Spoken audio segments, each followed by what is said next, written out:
Good evening, ladies and gentlemen, and welcome to Sir Hunt on X on this gorgeous night in Cincinnati, Ohio, at the temperature of 70 plus degrees on this 27th of August in the calendar year 2025. Hope everyone had themselves a wonderful day today. Lots of craziness around here in the tri-state. I'll get to touch on that here in a second. A lot of good stuff going on here in the recent weeks. Also, where we live, a very, very controversial night that basically just a controversial night of its time that set off sparks all over the place. I'll touch on that at the end of the show, my On This Day segment in the sport of boxing. But I'm going to get right down to it. Of course, the biggest news out of Cincinnati today is it finally happened. Dalton Risner coming to town. The best offensive lineman on the Bengals roster by far, and it's not even close. And they needed this, and they needed this bad. We all know this. Because everybody on that offensive line can't block a statue to save their lives, including Amarius Mims and Orlando Brown Jr., who neither of them can cut the mustard, as we all know. But Dalton Risner gives them something they haven't had, really, in the Joe Burrow era. Somebody in the interior that can actually pass block of significance. Not saying he's going to be the answer to all of the problems, because the other four guys have to hold their own.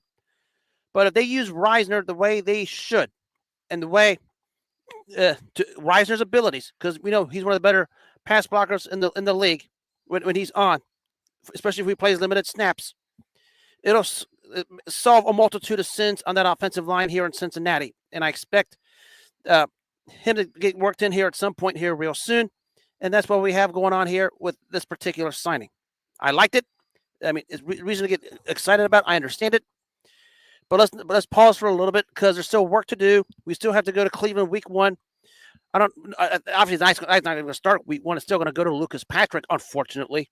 But I like the signing because they do need depth in the interior, and they got it, especially after you sent Cordell Volson out the door, which was a waste of a draft pick, as everybody knows here in Cincinnati.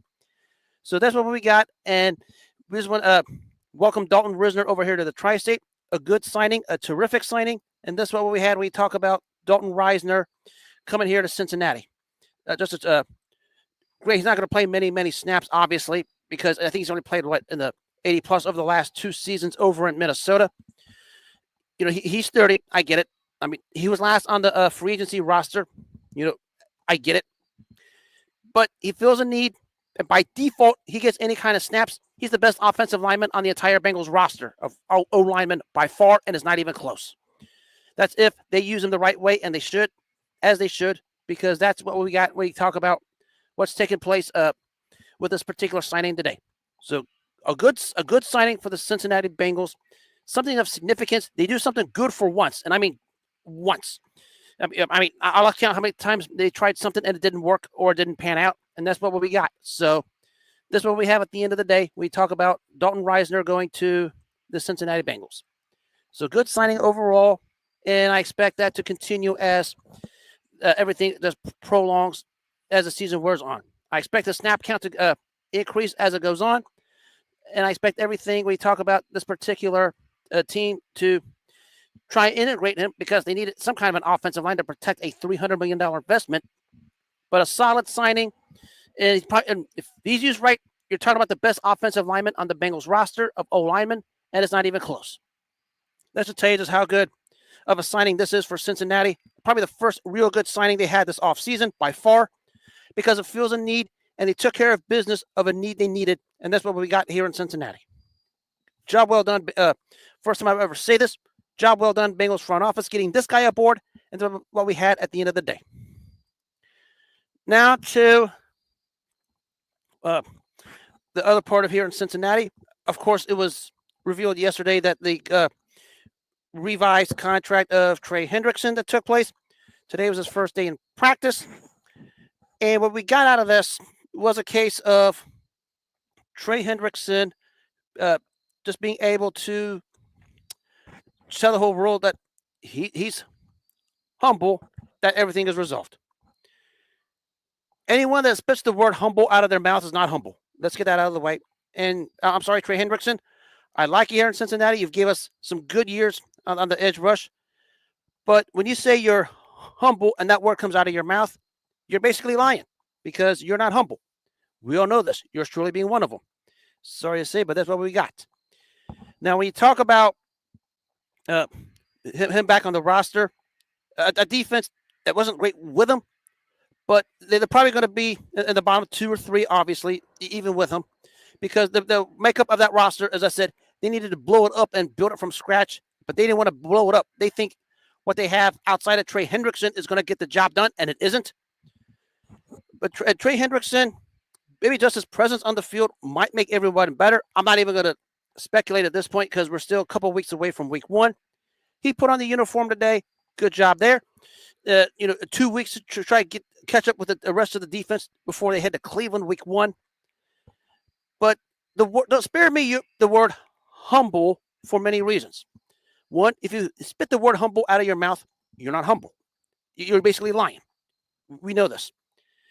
If you was as humble as you said you were, why did you wait toward the end of the till after all the training camp to agree to the terms that was agreed to?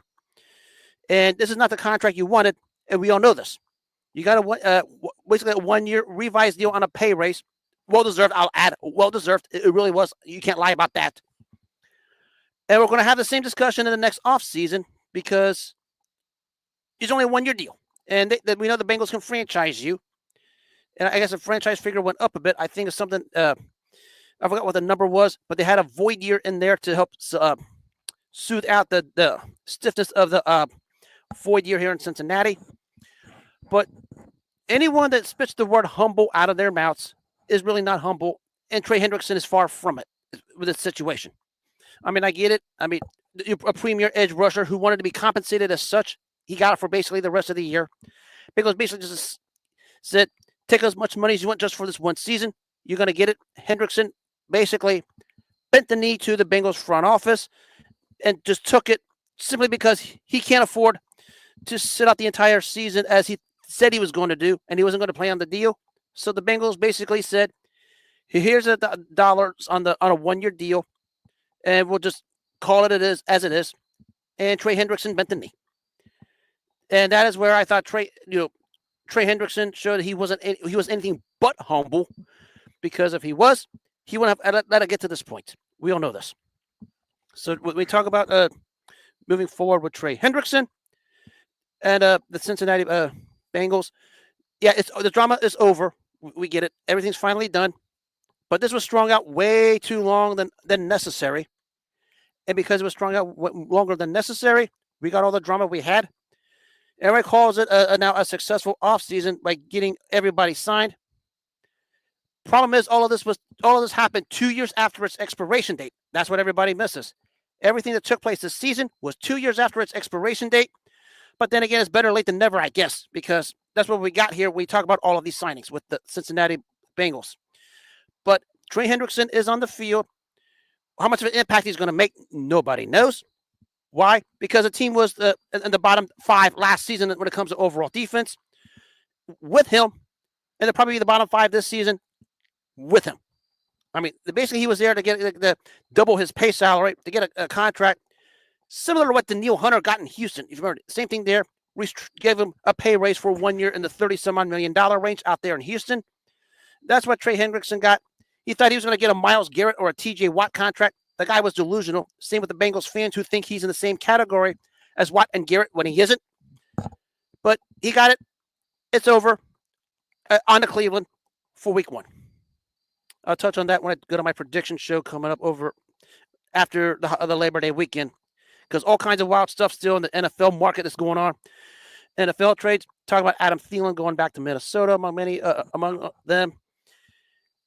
But we talk about signings and well-deserved signings being paid ransomly. What took place in Baltimore today was perfection.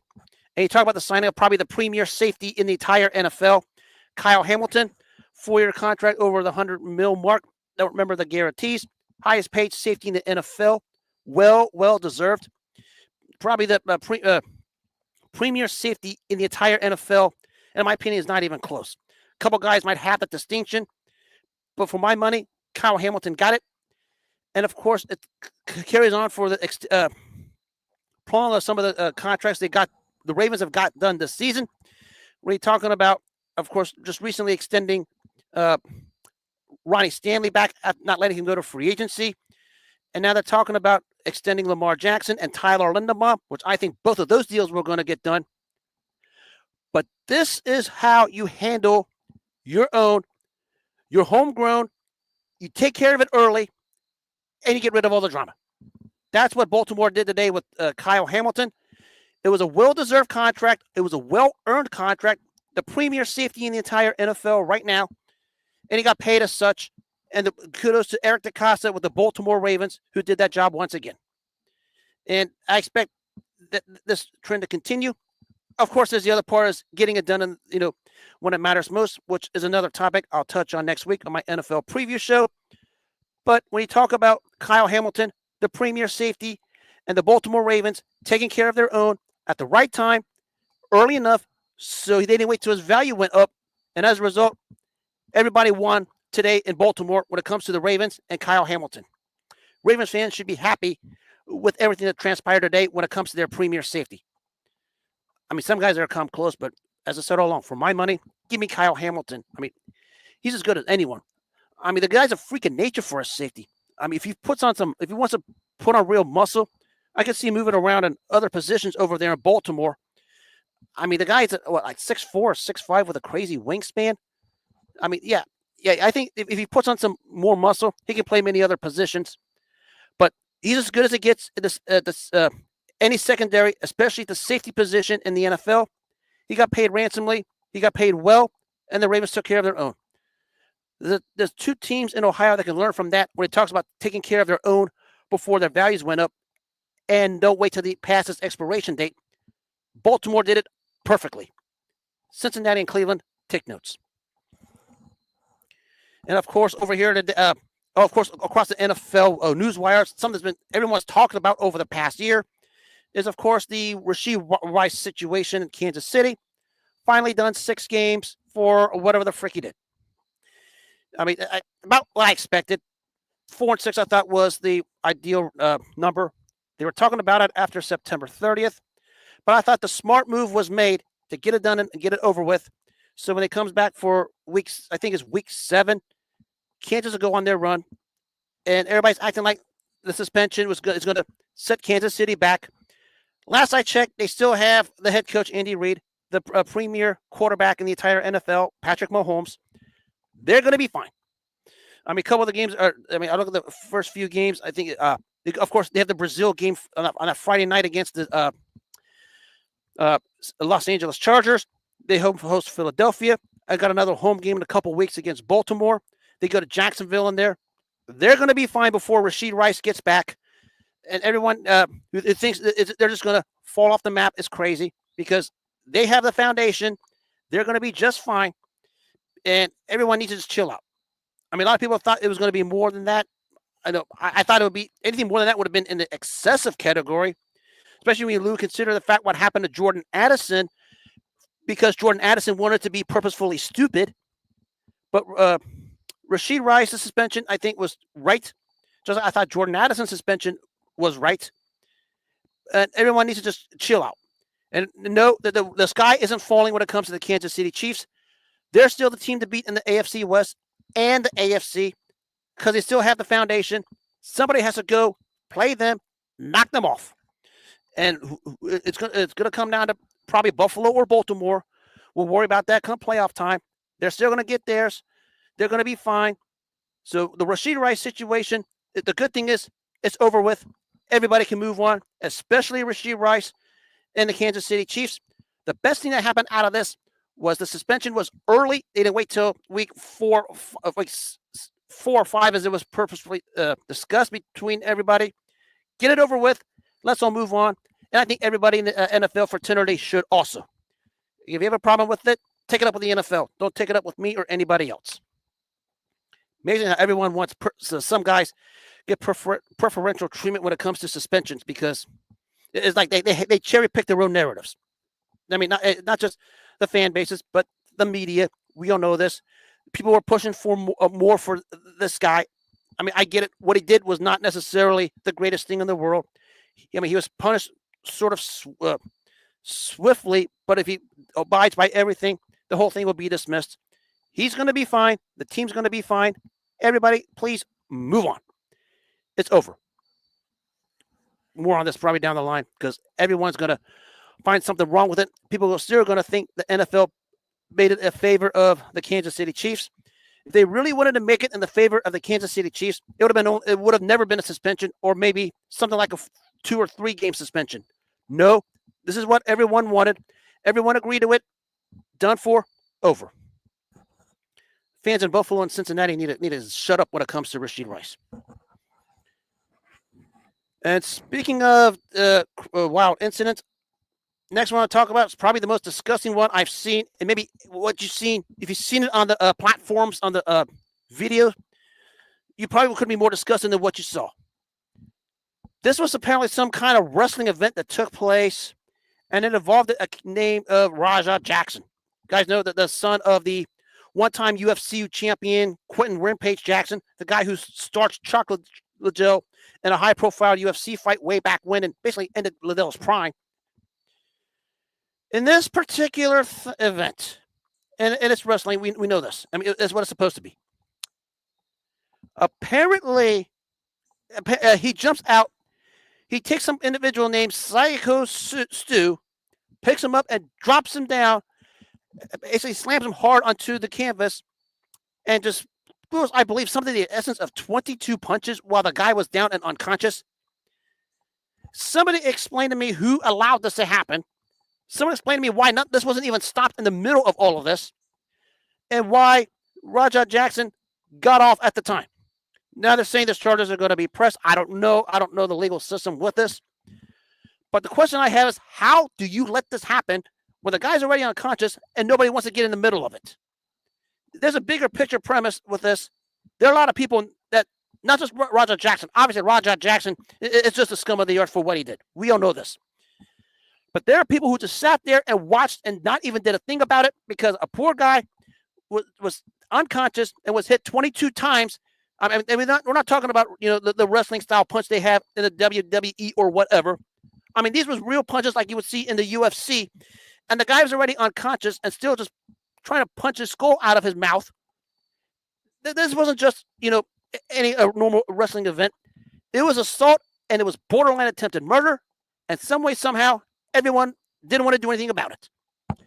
That's the problem I had with all of this. And the good thing is, Syko Stu apparently came back unconscious the other day. Great news over there. Glad he's okay. Apparently they talked about this. It was caught off camera, but I don't know what the extremities of this is. But the question is, this guy was already unconscious. This guy's throwing real-time punches. How do you let this happen? And how do you just sit there and do nothing and let the poor guy just have the brains beaten out of him with real punches while he's already unconscious on the canvas? Somebody explain that to me. I thought the guy was dead instantly after the first couple punches landed. I thought the guy was dead instantly. At least he looked like it on the video footage. But how does people let that happen and it get to that point and let the guy continue to do what he did on that particular instance? Just a terrible, terrible situation all the way around. But as I said, kudos to Syko Stu for still being able to be conscious and well. Apparently, there's a picture of him and his family taken to the hospital he was in. But what a disgusting event. What a disgusting act. And, of course, Quentin Rampage Jackson's trying to defend it. I get it. That's his son. He's going to defend it. His son. But how do you defend the act? How can anyone defend the act? We have people in the MMA community trying to defend the act because honestly, it's not worth defending. It says more about you trying to defend that act than it is of the action itself. As bad as the action was, and it was disgustingly bad, anyone defending Rashee Jackson with this is every bit the problem Rashee Jackson was on that day with that particular act. They talk about something like that, but it has to be brought up because a lot of people just let that thing take place. There was chances to stop it. Nobody wanted to stop it, and people need to answer why they refused to stop it. Should have never gotten to that point. Somebody should have known something was about to happen, at least after the first couple punches. Crazy. And speaking, before I get to the boxing, just want to give a touching tribute to a phenomenal thing I watched the other day. This is, of course, the Diamond Dallas Page Yoga. You guys in the wrestling community know what that's all about. His recent project, of course, is Lawrence Foal, a.k.a. the Total Package, the Narcissist, the All-American Lex Luger. You know the story there. Been paralyzed since 2007 on a plane ride. Trying to walk again. Starting to make strides to walk on his own. And if you've seen the video, you were touched. And Lex Luger deserves nothing but props. The man has gone through a whale of a whole lot once his career was over. Granted, a lot of it of his own undoing, self-imposed hell, as it was documented. Even he'll tell you that himself. But maybe his biggest victory was overcoming the sins, and maybe a bigger victory might be his ability to walk on his own. He's trending that way. Looks good. You have to just pat him on the back and just say, kudos. Because I don't think it was doable. This guy could, walk again. Yeah, he was able to stand up on the podium at the WWE Hall of Fame when it was announced, and it was well deserved, by the way. But to see him in that DDP yoga start to walk again, start to take baby steps on his own, just being able to walk slowly but surely on his own, it's a real inspiring story. From a guy who was more standoffish and that nobody wanted to deal with, to now the guy has suddenly become an inspiration not just in the wrestling community, but in all walks of life. Keep pushing. You're doing well. Everybody's pulling for Lex Luger, and it deserves his credit for this one. Wonderful stories like that. They need to be talked about more instead of some of these ugly ones we have in all the sports and society and culture as it is. Now to a very wild night that took place in the sport of boxing, and this one, when you talk about wild, this one launched a full-scale riot to the episodes that not even the Golota riot could reach. This one took place 74 years ago today in Madison Square Garden. This was the third of the fourth fights between Kid Gavilan and Billy Graham. When we talk about flash and style, we always mention some of the guys, the obvious ones. Sugar Ray Leonard, Hector Camacho, Roy Jones, Mildred Taylor, even more modern, a guy like a Manny Pacquiao, several others in there.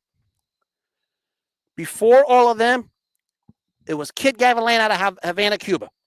Known for the bolo punch, a stylist, was managed by a fellow named Yamil Shade, who basically based out of Puerto Rico, and he was the one that introduced us to fighters like Wilfredo Gomez and Felix Trinidad, just to name a few out of that particular country. Introduced us to Kid Gavilan, real name Gerardo Gonzalez. We talk about the career of Gavilan at this point, very stylish, very technical, and as his career was going on, he made the ability to reach the pinnacle at one point, and he got the world championship when he beat Johnny Bratton in 1951. 2 fights before this, and had split a series with Billy Graham in the 2 fights prior to this encounter. This was the third of the fourth meetings. The first one, Billy Graham won by the first fight. The first fight Gavilan won. Back up. The first fight Graham won by split decision. Tongue twister here. The second fight, Gavilan basically made the adjustments to get a decision win of his own. Same place, Madison Square Garden. But then came the third encounter, and this was for all the marbles for the welterweight championship of the world. When you talk about technical fighters like this, you're going to get great technical matchups. Billy Graham, an underrated fighter of his time, known for beating Sugar Ray Robinson in the amateurs, got a title shot out of this when he fought Gavilan. We talk about the career of Graham. Basically, prior to this, he lost the majority decision and got 2 unanimous decision wins over Billy Jenkins and Tommy Chiarlo, just to wind up in this particular position. When you talk about the third encounter with this particular fight, again, we can coin the phrase tactical fights all we want. And that's what we got here with this. But 2 guys who are known for technical styles found a way to be even more aggressive both ways, both Gavilan and Graham.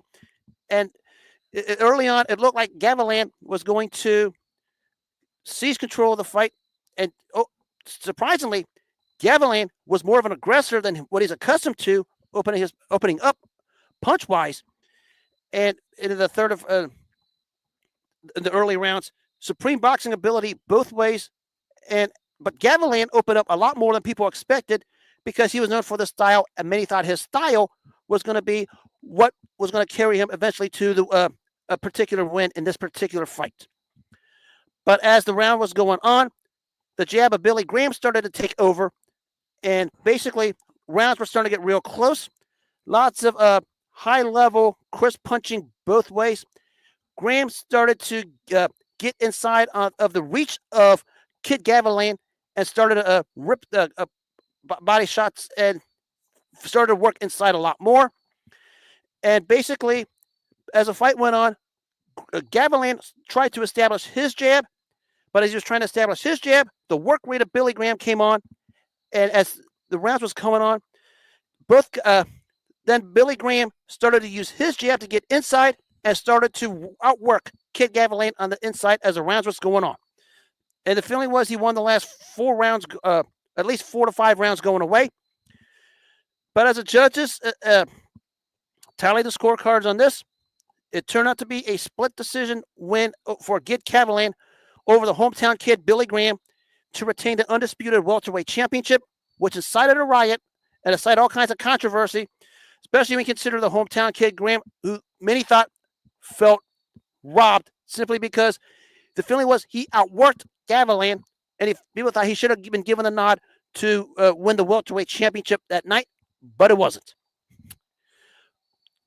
This particular fight, basically, it's before the Golota riot and before a riot in the second fight between Jose Torres and Dick Tiger. This was a one just as crazy as both of them between Billy Graham and Kid Gavilan. Lots of controversy all over the place. Everything points to a Billy Graham win. From the highlights I saw, I thought it was closer than the judges had it. I understand that that people would say that maybe they thought Graham won. Maybe you could probably say Graham edged it just on work rate alone, because as he was coming on, his work rate started to come on as he was able to get inside the jab of Gavilan and started to figure him out. But I can understand why people would think it wasn't like that, because maybe in revisionist history, maybe it wasn't as controversial as it was 74 years ago. Now, remind you, controversies 74 years ago is different than controversies today. We especially talk about revisionist history. And that's what we got out of this. But we talk about underrated fighters who maybe didn't get to the all-time great level. Billy Graham was certainly one of them. Did have some very solid wins along the way. We talk about guys like Carmen Basilio, Joey Gilardello. Had a 4th fight with Gavilan where he lost another decision in a little more than a year later. Fought the standout Charlie Simmons and Christian Christensen before he lost the final 3 fights of his career to Ramon Fuentes and Chico Vijar. But no one's going to put Billy Graham among the all-time great welterweights. Maybe one that was, in the case of, if you want to say Hall of Fame or the Hall of Very Good, somewhere in the middle was what Billy Graham was. Solid fighter. Gave an honest effort like he did here in the 4-fight series with Gavilan. Now we talk about Kid Gavilan. Said a stylist showed it here. After the second fight with Graham, the third fight, got one more win over Billy Graham to retain the title. Had some solid wins himself over guys like another rematch with Johnny Bratton, Ralph Jones, and Carmen Basilio, before he lost the welterweight championship to Johnny Saxton a year after he tried to win the middleweight title from Bobo Olsen. You guys know Bobo Olsen was one of the many victims of Sugar Ray Robinson. But that was basically the end game for Gavilan. We talk about some of the other losses later on down the line. Would continue to fight till he got wiped out by Yama Bahama in a fight in 1958 in Miami Beach. Who the hell names a child Yama Bahama? But we talk about style, you talk about flamboyance, you talk about just flash. Before we had guys like Ray Leonard, even before Muhammad Ali and among guys like that who were flashy stylists, it was Kid Gavilan for that time, and he brought a lot of flash and style, and he tried everything he can with this third fight of the 4-fight series against Billy Graham, and basically escaped with a split decision win. Granted, maybe in revisionist history, it wasn't as controversial as first thought. We know part of it's probably because the hometown kid, Billy Graham, being from the New York area, and they had a love affair for that guy because he was the one that caught the hearts of New York fans back in the 50s. That was what Billy Graham brought to New York, and maybe when he was, at least in their eyes, victimized by the egregious politics in their eyes in terms of boxing politics. That's why they resorted to what they did 74 years ago at Madison Square Garden. But maybe in revisionist history, okay, you could probably say Graham won. Some people say Gavilan won. A lot closer than people think. Probably not the highway robbery people make it out to be. And I've seen highway robberies of that era in revisionist history many times. I don't think this one fits. I get every angle of it. But when we talk about, style, Kid Gavilan had it. When we talk about grit and grind, Billy Graham had it. Styles clashed. And basically, it was a case of foils for one another. Just a terrific 4-fight series between these two fighters. All 4 fights, very, very, 3 of the 4 fights were very, very close. The exception was the 4th fight in 1952 when they went to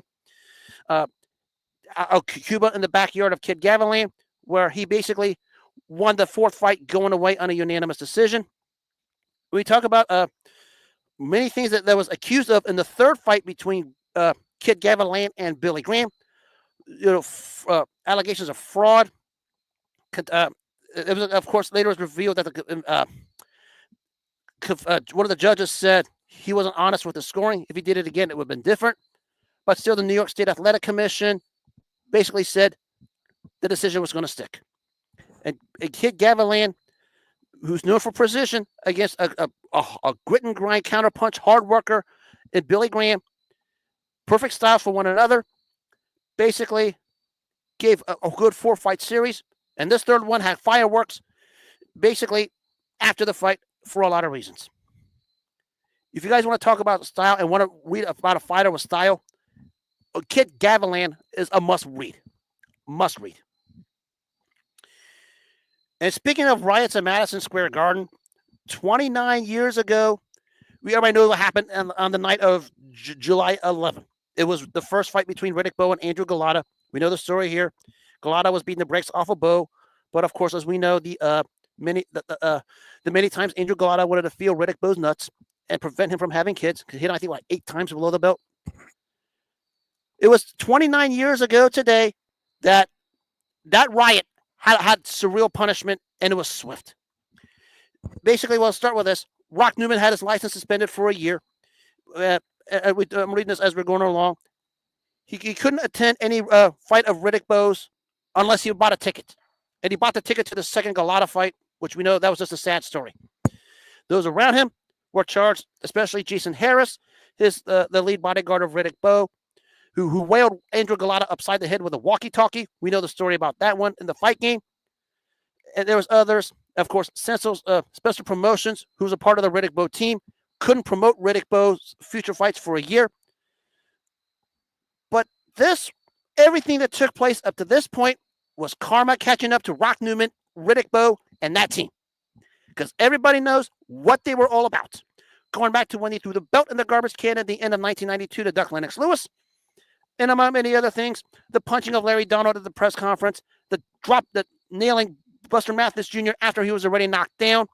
Luckily not to get disqualified, wound up with a no contest. To throw in a jug at Jorge Luis Gonzalez before a fight.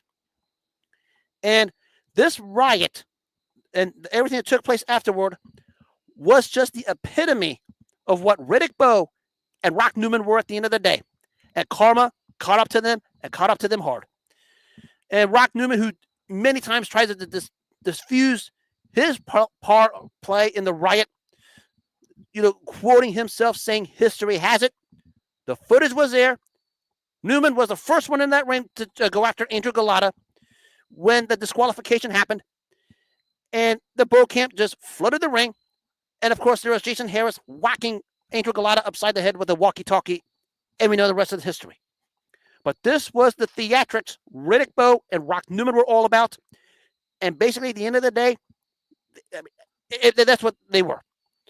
I mean, I can talk about how Riddick Bowe was one of those perfect examples of a talented fighter who just didn't have it. Maybe a lot of it was because Rock Newman wanted to use Riddick Bowe for theatrics and dollars. Of course, the two had an ugly lawsuit at some point at the end of '98, which was tossed because the bad blood was starting to develop. But we get it. The fight game has its own theatrics for the longest time, and it's probably worse so these days. And I mind you, this guy, Rock Newman, this is before we had guys like Bill Haney and Angel Garcia, the father of Danny Garcia, who was known for theatrics, among others. Rock Newman was theatrics. I mean, everybody talks about Don King and his theatrics. I get it. That's one thing. Rock Newman was a different animal when it comes to theatrics, and as a result, that's why Rock Newman got the karma coming. I mean, he got away with it for so long because he put Riddick Bowe and against a lot of inferior opposition that he could beat outside of the 3 fights against Evander Holyfield, and turned the whole thing into the equivalent of theatrics and dollars. And basically, when he and Riddick Bowe flew to London in December of '92 to throw the belt in the garbage can in London, imagine they flew to London to throw the belt in the garbage can to duck Lennox Lewis in his face in Lennox Lewis's backyard. When they did that, you knew what they were all about at the end of the day. He ducked Lennox Lewis to fight the corpse of Michael Dokes, who had no business getting a title shot, and the corpse of Jesse Ferguson, who had no business getting a title shot. That was the end of the day, and that was all what they were all about. Maybe the biggest stunner was the patience of a hard-headed trainer, a brilliant boxing mind like Eddie Futch, having to put up with this for the longest time.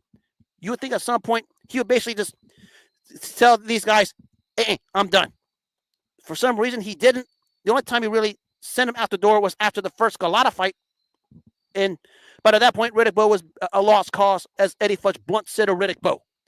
And Eddie Futch was proven right.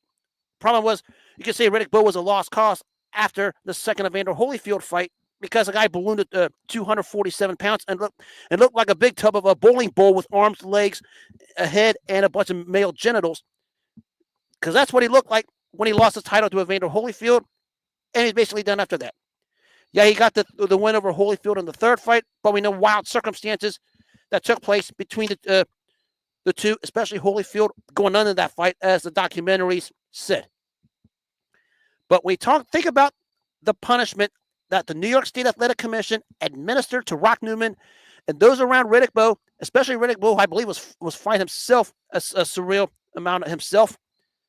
When all of that happened, karma came knocking at the door, and it came good. And this was going to come. You can only get away with so much, not just in sport with the theatrics, but in all walks of life. They thought because they had the big name after the trilogy with Evander Holyfield, they could get away with anything. It didn't work out that way. That's what happened at the end of the day.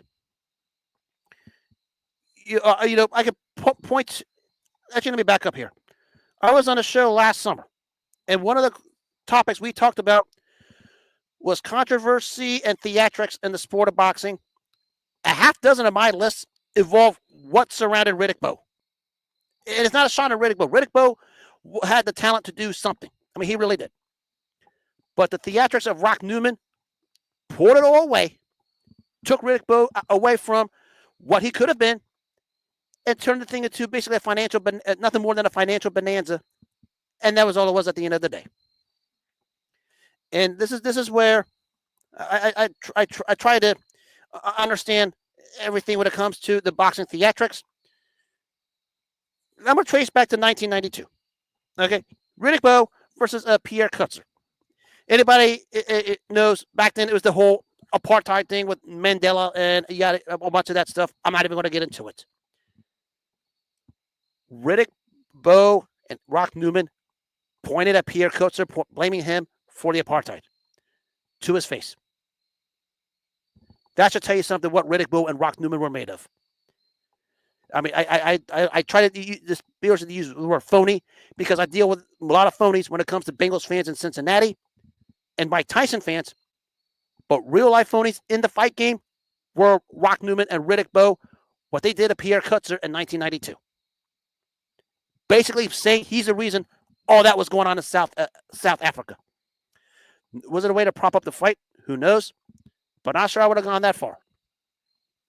But what happened 29 years ago when the New York State Athletic Commission threw the hammer down on Riddick Bowe, Rock Newman, and that team, karma was knocking at the door. And they got what they deserved. It reminds you newbies about something. I mean, this is not the stuff we see Bill Haney do, not the stuff we saw Angel Garcia, the father of Danny Garcia do, or even some of the theatrics that Floyd Mayweather did for his build-up with Conor McGregor. That's something different. This is a whole different animal. And you would talk about the Barnum and Bailey circus. That was Riddick Bowe and Rock Newman at the end of the day, because after they beat Holyfield in 92 the first time, they no longer cared. End of story. I could go on and on about these two guys, but I had a show last summer.